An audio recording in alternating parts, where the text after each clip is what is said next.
Hey everyone, RogueGold here. Welcome back to The Division 2. The game's second ever incursion, called Broken Rain, arrives 1 week from today on Tuesday, August 11th. And so, today, I'm coming in with some tips and build recommendations that I think could be worth having on standby in order to dive in to this new content on launch week. Keep in mind that it has been confirmed that there will be exclusive rewards for completing this new incursion in its first 24 hours and in its first week. And so if those interest you in the slightest, or you wish to chase the new mysterious rifle exotic that the incursion will be awarding, there is no better time to prepare than now. And while of course we do not know what exact types of challenges, bosses, or mechanics will await us here, I'm going to do my best to highlight some general loadout templates and archetypes that will likely be worth having based on past content and experiences of this caliber. So if that sounds good, we're going to get right to it. Timestamps are down below to each thing that we're going to go over. If you enjoyed this one and you want to stay locked in for all content coming up for the incursion next week, then be sure to subscribe. I have to give a big shout out and thank you to all of our channel members. It is your contributions and support that allow me to continue doing what I do on here, which I enjoy so much, so thank you for everything. But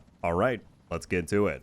So, I wanted to quickly begin by covering what exactly do we know about the Broken Rain incursion at this point in time. Well, we know its location. This is going to take place at the Steel Creek Hydroelectric Dam, a dam that apparently will have a hurricane approaching as we fight through it. We then also know the enemy faction. That is going to be the Rikers. That means that you can expect there to be a lot of brute force here, a lot of heavy weaponry, stuff like the mounted miniguns and shields that they put up. It's also fair to assume that there might be a good amount of the bleed status effect. Think about the traps that the Rikers will place down or the nail gun that the heavy archetype uses. I also think it's worth mentioning the Rikers leader mechanic that the faction has. Now, I'm sure that all of you likely have experienced this, even if you didn't fully know what it was or how it worked. But if there is a Rikers enemy on the field with this symbol above their head, that is what is called a leader, and they will grant overheal to all other nearby Rikers. So especially within the environment of an incursion and the scaling that brings, that means that a lot of outgoing overheal could lead to some pretty tanky opponents, meaning you're going to need to select your targets carefully and bring in a lot of firepower to deal with them. Now, before we jump into some specific build breakdowns and recommendations, there are a few disclaimers that I want to give. Firstly, as mentioned in the intro, we don't know what kind of experience awaits us in this incursion. My recommendations here are entirely going to be based on builds that perform well and have a role in other rated incursion content that we have in the game. That said, that is still not a guarantee that they will be the absolute best thing to have here within Broken Rain. But that being said, I want to focus on build roles more so than declare that this is the exact and only build that you need. And so hopefully with that information, you can prepare some loadouts that tailor to you or your group for the best chances of success. On the note of groups, of course, incursions are 4-player activities. If you have a pre-made group, then you are going to be at an advantage in terms of communication and dispersing these roles that we're going to cover across the team for the most benefit. That's not to say that match-made groups stand no chance, however, and by having at least one option in each of the following categories that we're going to go over, that will at least then give you the flexibility to pivot to whatever your team may need, whether it be in a pre-made or in matchmaking. I also wanted to touch on the topic of prototype gear. There may be some questions that arise about whether or not you will get the benefit from using it within this new incursion. As of the making of this video, we currently don't have any official confirmation on the recent developer stream that we had. They said that they've gone back and forth on this topic and they weren't sure of a final conclusion. I'm going to go out and predict that it will not be enabled, though, given that prototypes do not work within the existing raids and incursions we have in the game. So all of that is to say, do not feel too left out without it. And if it is indeed disabled, if you go into this incursion wearing it, just be aware of the stat changes that will occur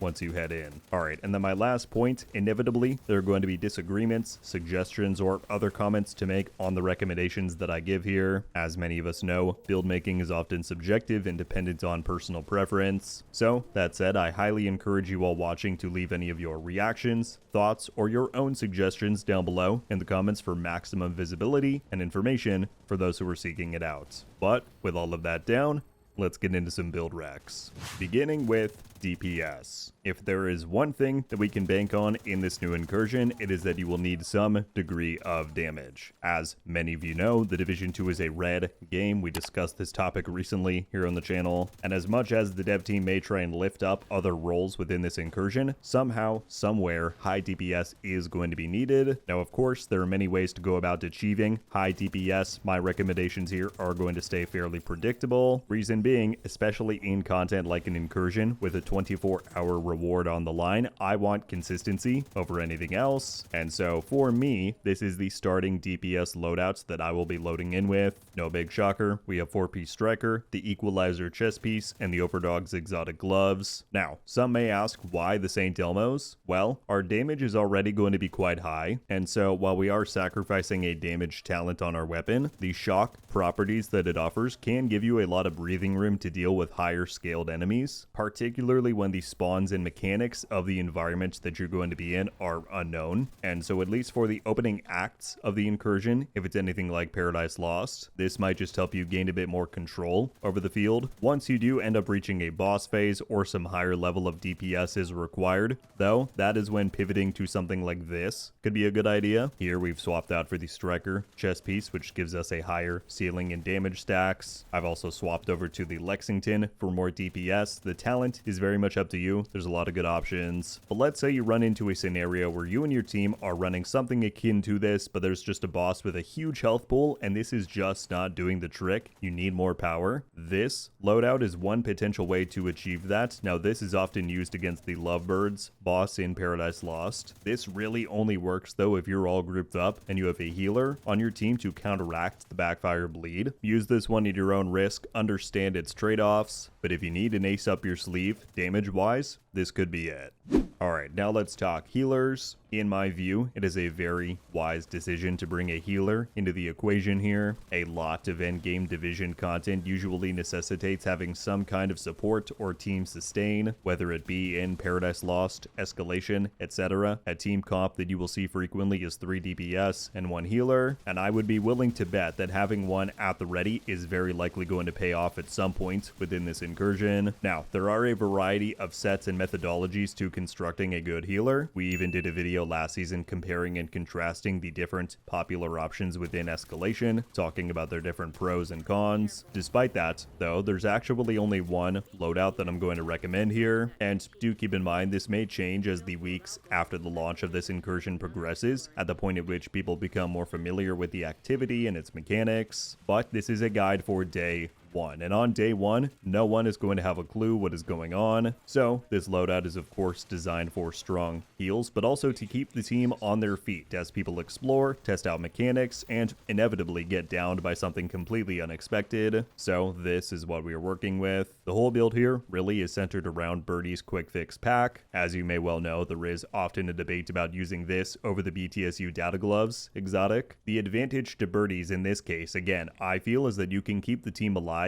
even when the stakes are at their highest and people are dropping left and right. By combining it with the quick step, you can really zoom around the map to revive people, and I expect that to be a huge boon on day 1. So we are supporting Birdies by running 4 pieces of Future Initiative, which offers fantastic healing and a really good team damage buff. We also have the Benefactor chest piece, which released this season. As far as I'm concerned, this is the best in slot complementary piece to this build if your goal is team support over total healing. Reason being, this gives you perfect empathic resolve, which when combined with the Future Initiative buff is a 35% total damage boost for your team, and that I think will be huge against these tougher enemies. So I'll just say, even if you do wish to tweak this one around, I do highly encourage having Birdies for that team backbone, but overall definitely have a healer at the ready, as this franchise has taught us that that is always a good idea. Alright, well now let's shift over to talk about tanks. I will give a disclaimer, this is the playstyle out of anything we're covering in this video that I run the least, so just keep in the back of your mind that I may not be the expert opinion here. On top of that, out of the 3 major roles, right, DPS, healing, and tanking tends to be the least frequently used within the division because it very often can be mitigated by other roles and just how you play an activity. And while we know that the dev team tries to promote that holy trinity of roles when designing this kind of content, it didn't really end up being needed within Paradise Lost. That said, I don't think it's a bad idea to have one on standby here in Broken Rain, just in case, especially given the faction is the Rikers, and we talked about how overwhelming and forceful they can be sometimes. I could very well see a tank being useful to get on the front lines, provide some buffs, allow the DPS players to take down enemies from afar. So I've got just one loadout variation to share here. Again, I do have more limited experience with this playstyle, so if you have any suggestions or recommendations, would love to see those down below. But this is currently what my team and I are planning to have in our back pocket. The Foundry Bulwark, gear set is a staple. It is straightforward and reliable. The tardigrade chest piece is a fantastic team buff tanking option. Pretty similar idea to having birdies on the healer. This just gives you more of a safety net in an environment that you're going to be unfamiliar with. And then I worked in the Mosquito exotic pistol here. Not only is that going to help out with forced aggro, even though we all know that threat is a bit unreliable in this game, but on top of that, it does give the enemy you're shooting a pretty solid damage to armor debuff, similar to Sledgehammer. Now, when it comes to the rolls that you see on this gear, I entirely think that the hazard protection and armor regen distribution is up to debate and up to whichever you may prefer. Overall, though, I think that this kind of tank could be a great complement to a team. Maybe not good for the entire run of the Incursion, but perhaps just in specific encounters. And now that we have an item like the Caduceus in the game, it could work out very well to run this plus 3 DPS rolls, supplemented by the Caduceus heals. So I'll reiterate that it is not as high of a priority, I think, to have this as much as a healer or DPS players, but it still may end up being a very important role to fill.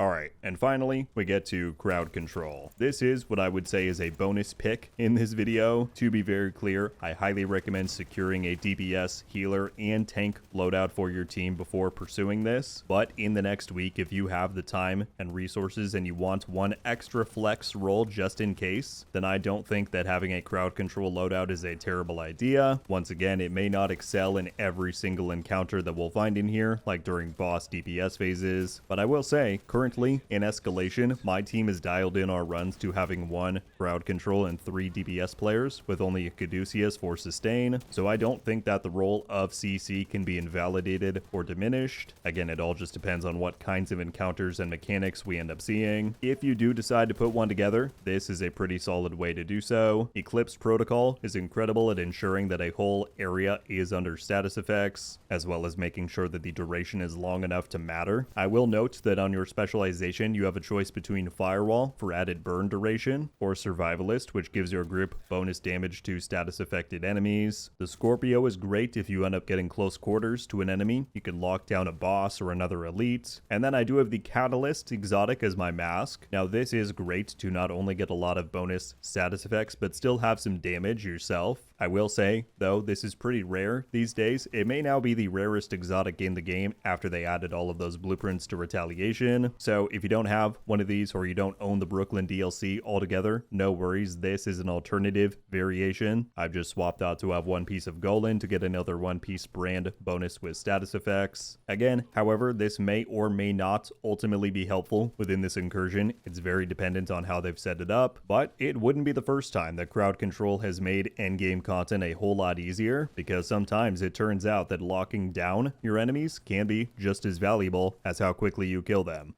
Well, there you have it, everybody. Those are my build recommendations and my prep guide overall to the new Broken Rain Incursion that is arriving to the Division 2 next week. I very much hope that you found this helpful and informative. That said, I would love any and all thoughts, feedback, or alternative suggestions that you may have to my own down in the comments below. The beauty of this game and this type of content is that there are many different ways to go about completing it, so let me know how you plan to do so in your teams. I'm very excited for Broken Rain to release. I've been looking forward to it for a long time. I'd love to hear where your anticipation levels are at now that we're 1 week away, but that is everything I've got for you today. Thank you all so much for coming by and watching, and until I see you next, RogueGold.